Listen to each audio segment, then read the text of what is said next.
Drama serial नूर जहाँ की आने वाली एपिसोड बहुत इंटरेस्टिंग होने वाली हैं। आने वाली एपिसोड में आप देखेंगे कि माहा के कहने पर अब समीर उसके साथ मलेशिया जाने पर तैयार तो हो जाता है, लेकिन वो बहुत ज़्यादा परेशान दिखाई दे रहा होता है और फिर इसी वजह से माहा से सवाल करता है क्या हमें मलेशिया जाना चाहिए। उसकी ये बात सुनने के बाद माहा गुस्सा होने लग जाती है और दूसरी तरफ नूर जो कि ये फ़ैसला तो कर ही चुकी है कि वो मुराद से शादी करेगी। मुराद बार बार उससे ये कह रहा होता है कि तुमने अपने अब्बू से बात की है या नहीं। उसकी बात सुनने के बाद अब नूर भी कह देती हैं कि ठीक है, मैं बाबा से ये बात ही कर लूँगी और उनसे कह दूँगी साफ साफ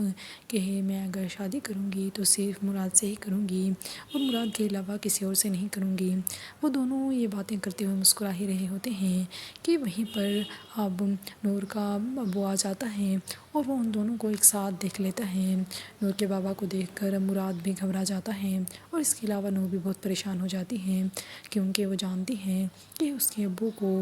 ये फैमिली बिल्कुल भी पसंद नहीं है। और दूसरी तरफ सफ़ीना जिसका कोई कसूर ही नहीं है, अब उनैद भी उसे बहुत ज़्यादा बातें सुनाता है और कहता है कि तुम्हारी वजह से अम्मी मुझसे बात नहीं कर रही, तुम्हारी वजह से अम्मी रोई भी हैं, वो इतना परेशान है, वो मुझसे कभी नाराज़ नहीं हुई, लेकिन इस बार सिर्फ़ और सिर्फ तुम्हारी वजह से मुझसे बात नहीं कर रही। अब सफ़ीना बहुत ही ज़्यादा रो रही होती हैं उसकी ये बातें सुनकर।